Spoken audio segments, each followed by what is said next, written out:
Today is the first day we are having this puja in this country of Austria.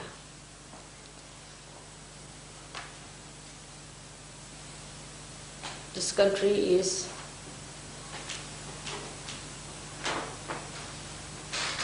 a historical country with different upheavals it has gone through.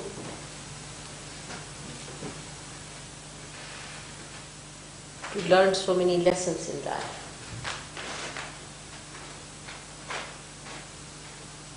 But human beings are such that they do not relate the calamities with their mistakes. That's how they go on repeating the same mistakes again and again. The visit to Vienna was overdue.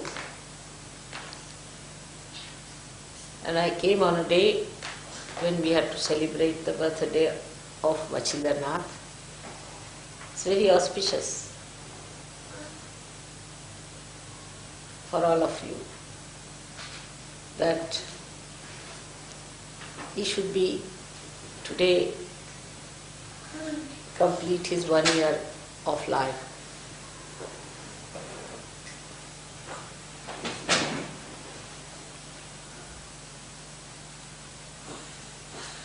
I bless him.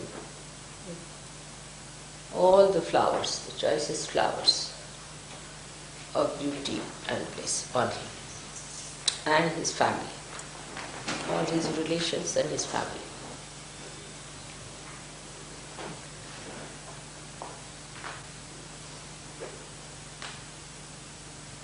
There are so many things which are being done for the first time. I should say that the first time I've come to Vienna, to Austria, that first time I've come to the birthday of a child, on his first birthday. And on an Ashtami, that is today, is the 8th day of the moon which is increasing, Shukla Pakshi. That first time all the weapons of the goddess are to be worshipped.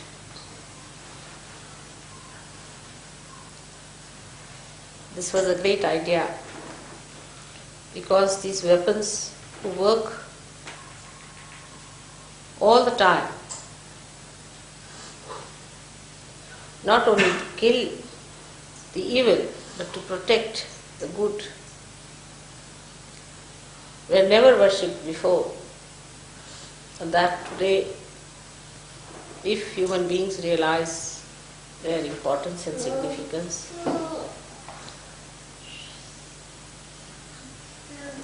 then lots of problems of atomic bombs and all these things that are being created could be solved by diverting them to the right direction, using them for the destruction of the evil forces and not the good.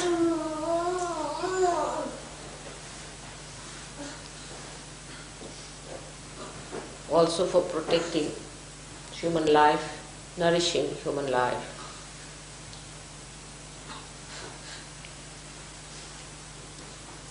The same weapons can be used in a wrong direction, but rightly used,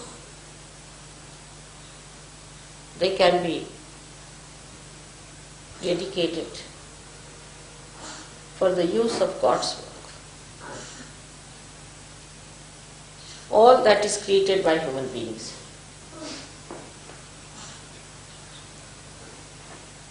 which looks apparently a instrument of destruction. But if human beings use their wisdom, they will find out that all these inventions that have come to them from the prompting of the unconscious, or for the work of God.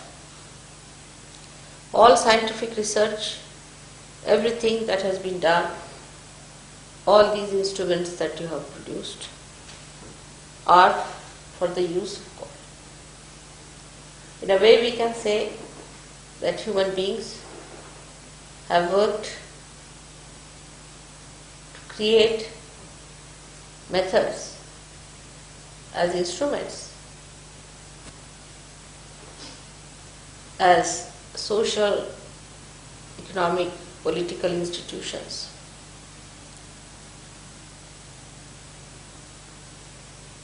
to advance the mechanism of God's work. The unconscious has worked through human beings. All these institutions, if they are put to the right side of their activity and not to the hellish activity, they all can join together to complete the work of the divine. Like in the East, people believe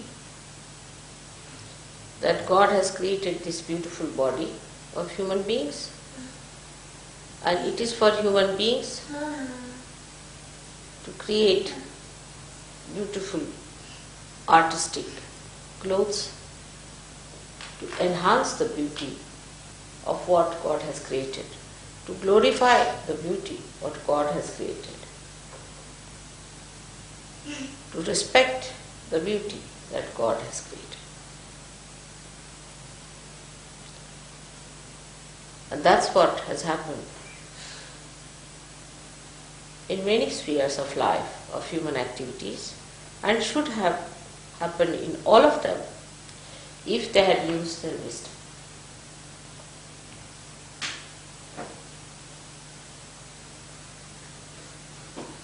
Question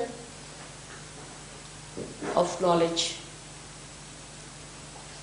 that I discussed before is very important to understand. The knowledge that was forbidden once upon a time as Adam and Eve has been a big problem for human beings to understand. It was the case when God created human beings first time, apart from the celestial beings who were perfect. That He wanted to see if these human beings could grow in their population and in their awareness, in their innocence, they would become self-realized. But it was an experiment, and the human beings failed God at that time because they listened to baser promotions or baser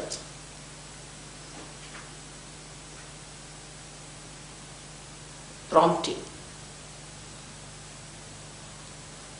That's how they failed, and they lost their innocence. The loss of innocence is the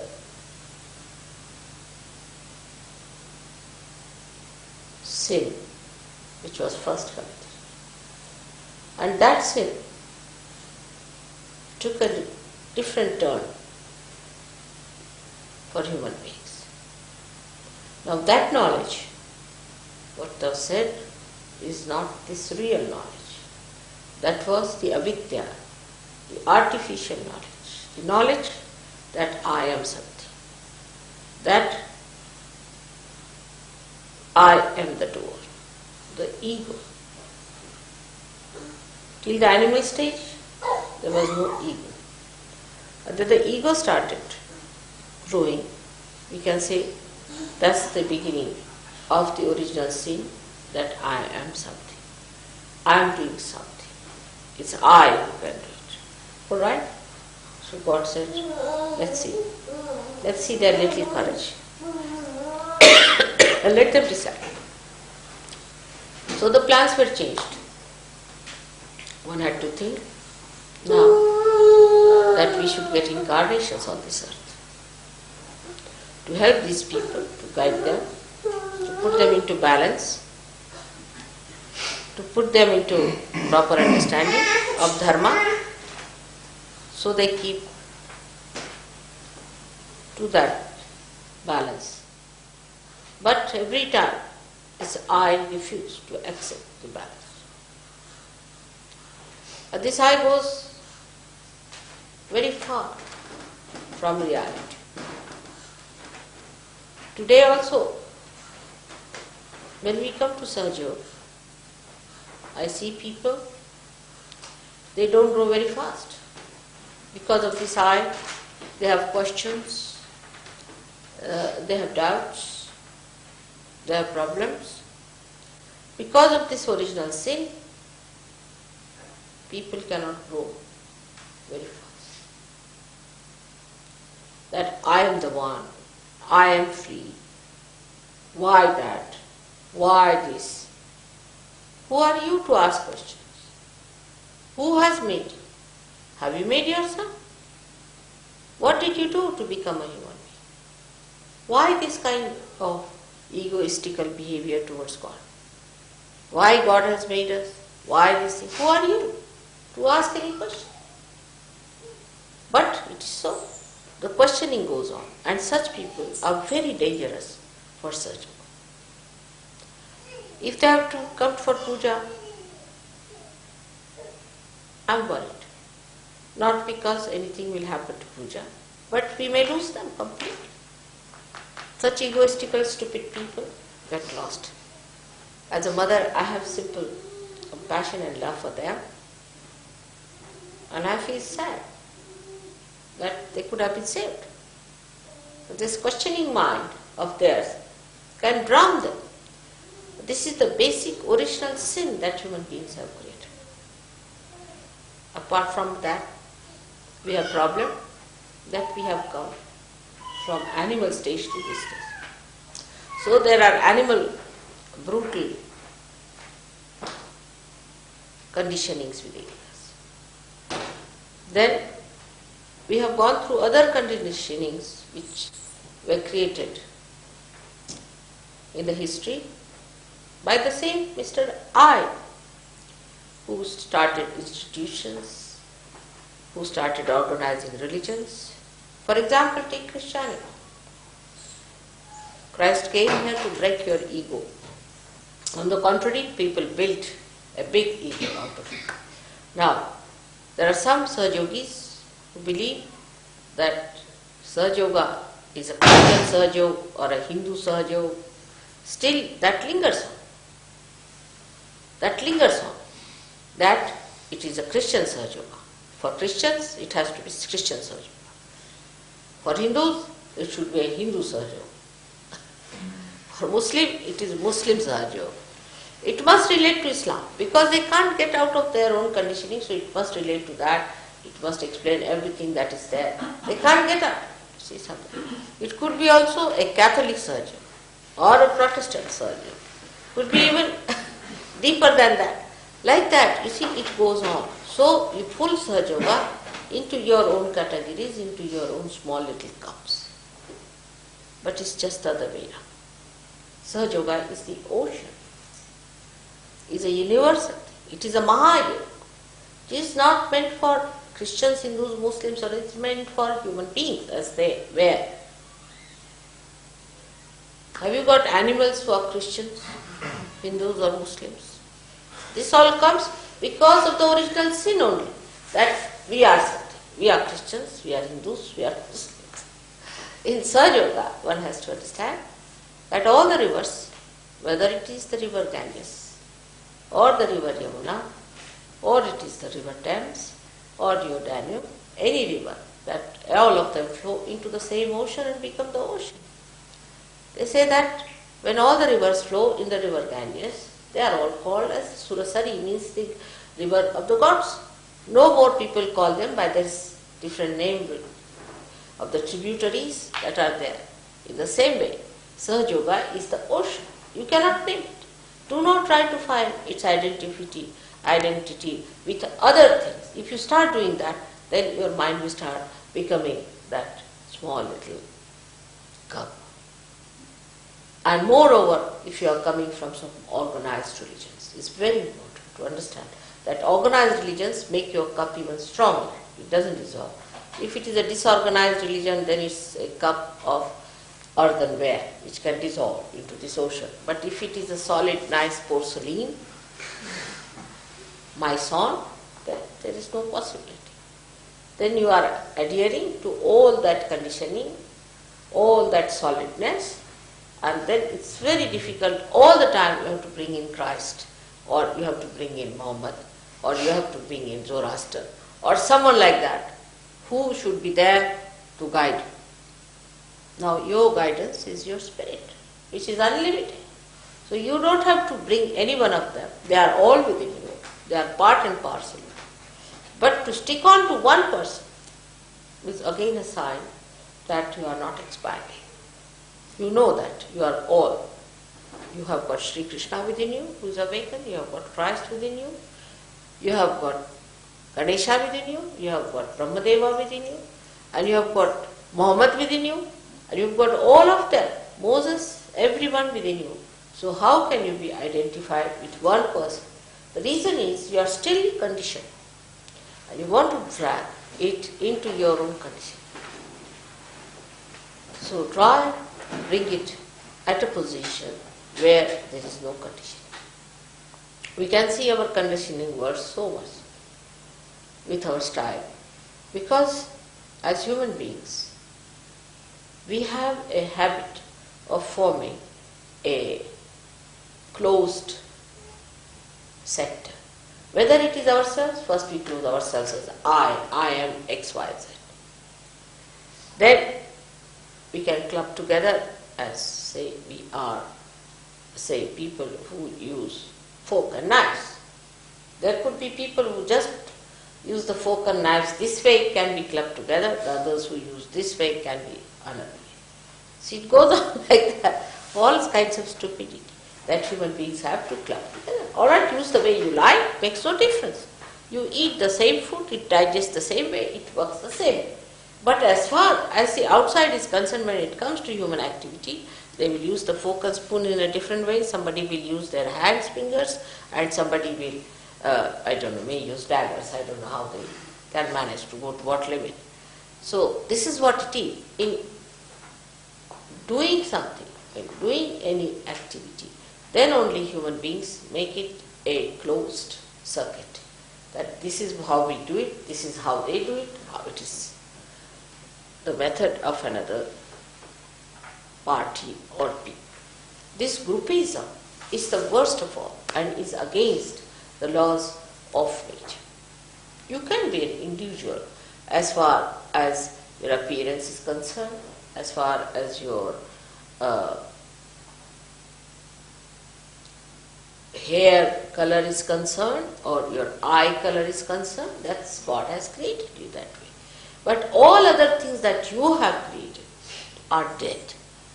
All other clubbing methods you have created are absolutely of no value. They are just mythical.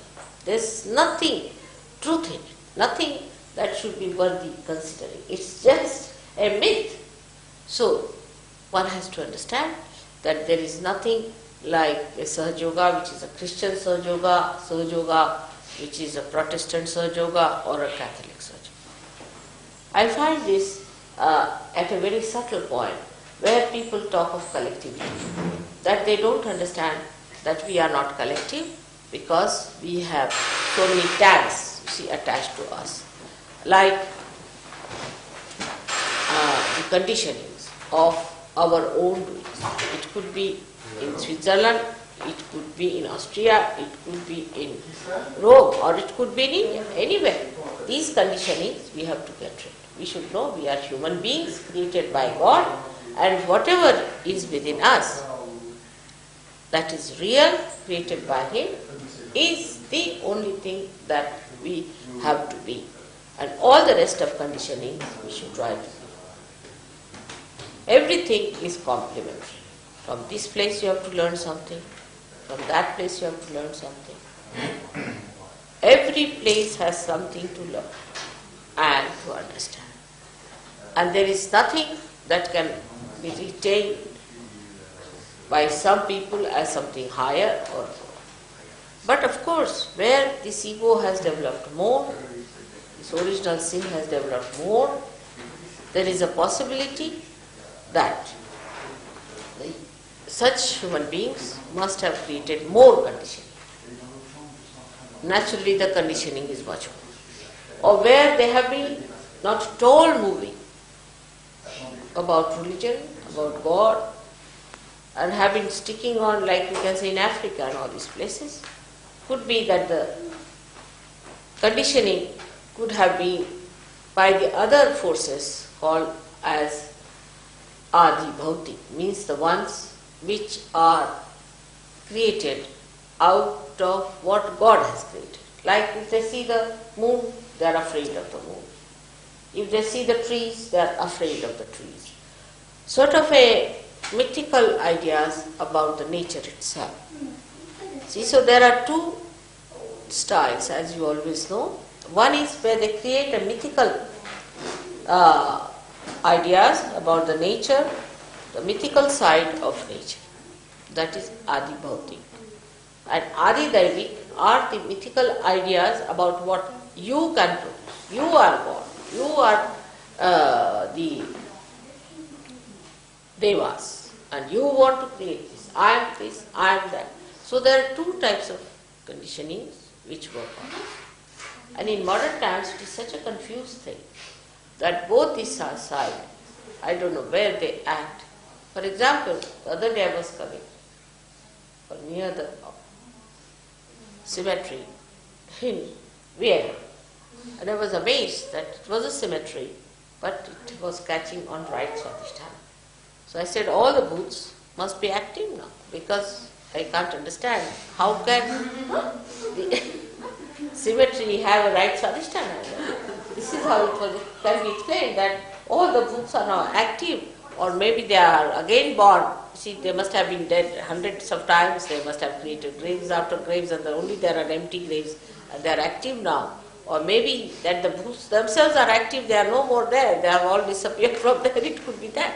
So we have to judge now on vibrations and not on our understanding of what we think or what we understand through this brain. By asking questions and by talking too much about it, you cannot understand Sahaja. For Sahaja, you have to have that super state of mind where you can receive vibrations, can feel vibrations, and have to be absolutely compromised on that. If there is still the tag of that ego so much that you still question Sahaja Yoga and think no end of yourself, it's better that one such a person should not attend the pujas. Not attend the pujas. It's kind to himself. It is being nice to himself that such a person who has doubts should not attend the puja.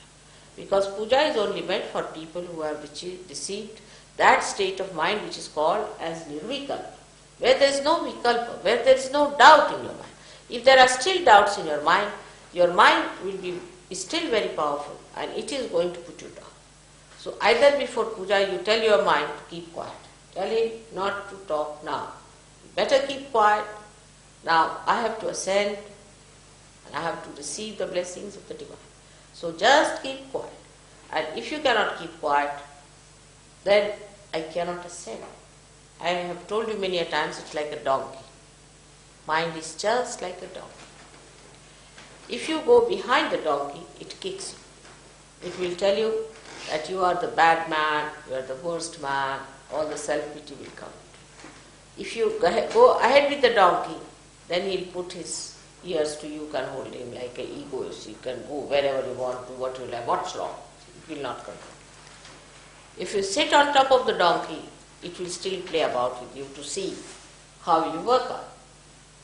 So, if you allow the mind to go here and there through your eyes or through your attention or any way, or through your tongue or your senses, it will say, all right. It will eat the grass on the sides, it won't move. It will move this side, eat some grass. So this donkey, the donkey wants to eat the grass. He knows that you don't mind him eating the grass. So all right, it goes round, eats grass, all sorts of dirt, filth, whatever it is, whatever you allow him, he goes on eating all filthy things, all filthy thoughts, all dirty thoughts and every sort of thing, without questioning. You see, only in Sahaja Yoga they come under question, but not when they have to eat filth and dirt and all kinds of unholy things and sinful things. They never question. Then they'll say, what's wrong? But when it comes to Sahaja Yoga, they will question, which is the holiest of holy, which is the greatest of greatest. Only these gates are open to you, that's how you get it. Otherwise it's not, it's prohibited to all the people to achieve this. The water that washes my feet is the ambrose, is the tirtha, which was even prohibited to doctors in olden days. Vaidyas were not allowed and they had to fight for it. Only the gods were allowed to drink it. Only the gods were allowed to drink it. Today you are placed at the position of gods. But are you capable of that? Are you deserving that? Or you are still questioning? You have still problems? Then it's better you are prohibited. It's a rare thing that you should take that ambrose. It's in the Devi Purana, Bhagavatam, if you read it, they were prohibited to take it. So this is what it is, that the mind goes like a donkey. But if the donkey knows the one who is the rider, knows his ways, and he knows how to control the mind, and he knows where it has to go, the same donkey, the same instruments, the same institutions, the same things you have got around you, will take you there with a faster speed, with a very comfortable thing. So tell your mind today that we have had enough of it, playing with the mind. Now we want to be there in the realm of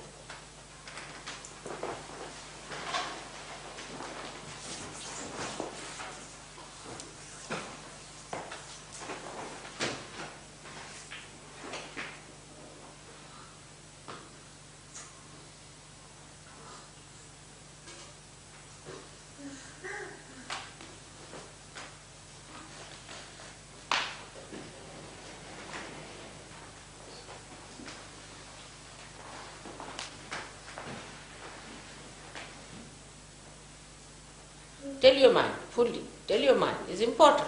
But this is the mind which has taken you to all kinds of things. It has given you all the filth and dirt and all that. So just tell your mind.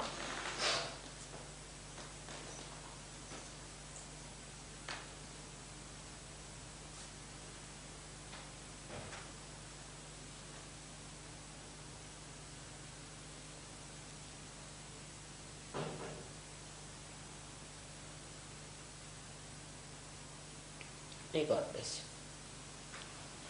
So, for today's theme, we should say that we have to achieve our innocence within ourselves and feel the innocence of the Virat. The question of Ganesha Virata, we can say Virat Ganesha, where in the Virat, the innocence we have to feel. So that we become innocent, our sins are washed off, that we are cleansed by that innocence, so that this I-ness is lost from you, this original sin is washed away from us, and we become that beautiful being who is the proud child of God and who is the prize of this creation.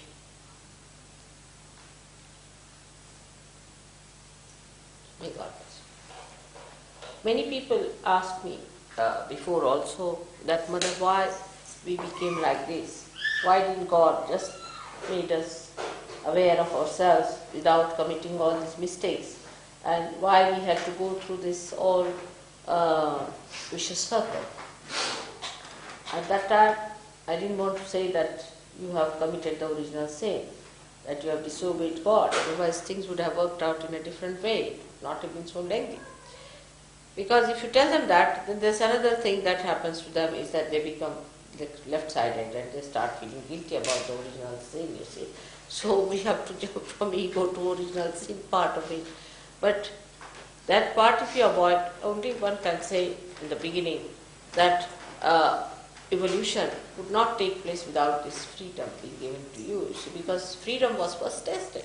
That you were given a freedom, you had a nice place to live in, you lived in the complete protection of God, in the Garden of Eden, you can say the beautiful, everything was wonderful. Nothing was missing there. But despite that, human beings, you see, when they had the freedom, just the freedom was going to be tested, immediately they took to these baser things. You see.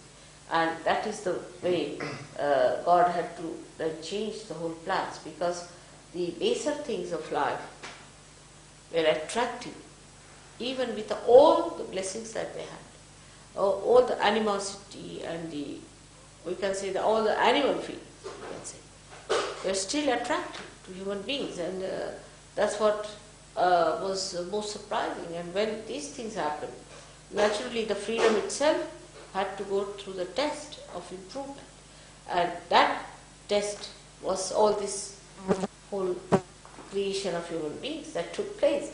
But to tell them all that it is only the original sin which has created a problem, then they sit down, oh God, why did we create the original sin? So it's better to tell them that it is inevitable for your evolutionary process that your freedom must be tested. Because if you have to enter into the supreme freedom, you must first know whether you can bear it or not. And in seeing that, so it took so many years for human beings to grow into it, to understand that the man cannot bear anything. He cannot bear freedom, he cannot bear money, he cannot bear position, he cannot bear comfort, he cannot bear anything. And that's what now we are seeing in Sahaja Yoga also. When they get comfort, they just settle down again.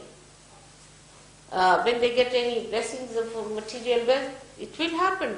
Because again the same, that Garden of Eden is coming back to you. And when it starts coming back to you, again you go back to the same stage, is not good. Now you must understand that you have to be supreme. So you must master all this. Nothing is important. Nothing is important. Only the spirit is important.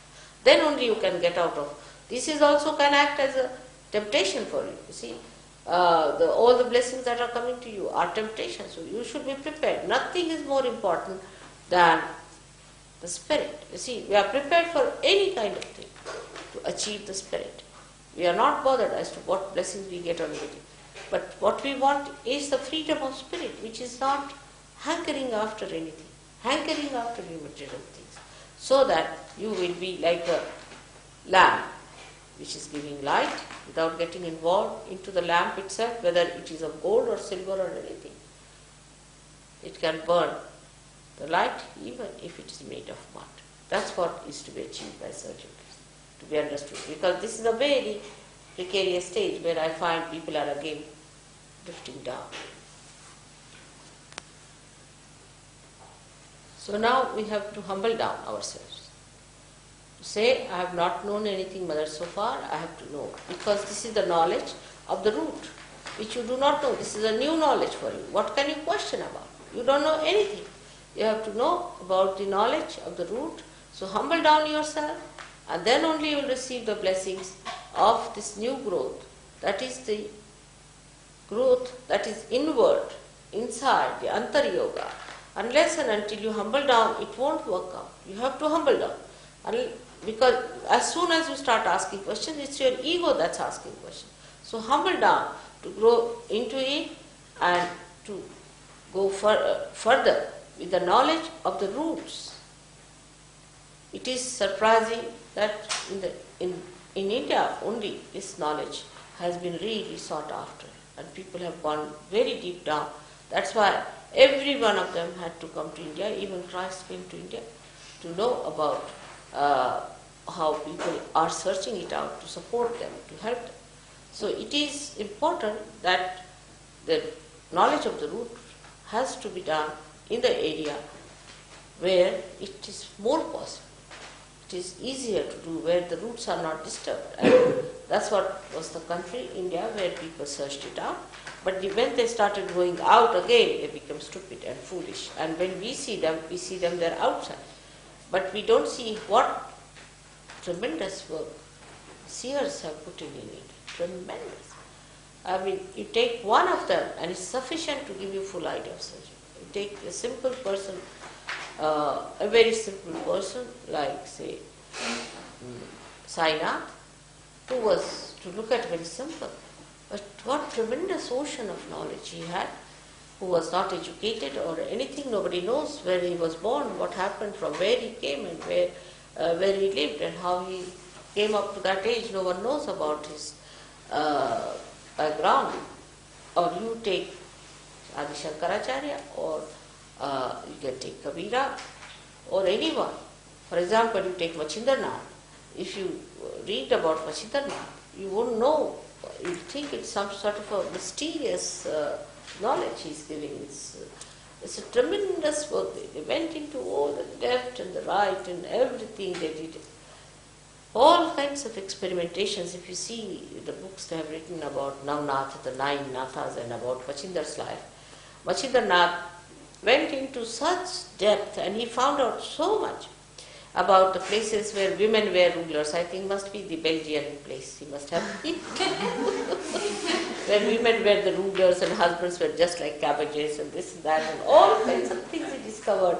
And then what happened and how he tried to cure that. It's the movement in another direction, you see, in the root direction, that how these roots have gone and given rise to such horrible trees here and there, and that's how he worked out. And it's such a symbolic thing that to understand their birth, you have to be really very deep and very penetrating, for which human mind so far is not able to see the amount of work they have done. It's not possible to see.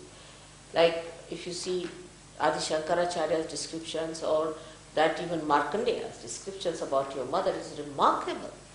How little things he could see, from where, from what angle, and every little bit of mother he could see as a child would see. You see, absolutely close to the mother.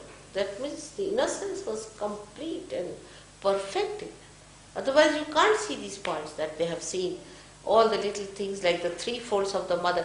How can anyone see? But a child can see that 3 folds of the mothers are there, that she has 3 folds in her body. Only a child can see. It's tremendous, I tell you. It's tremendous. Their innocence and their penetration and their courage. You need real courage to go into that penetration. So innocence is the thing which one has to achieve first of all.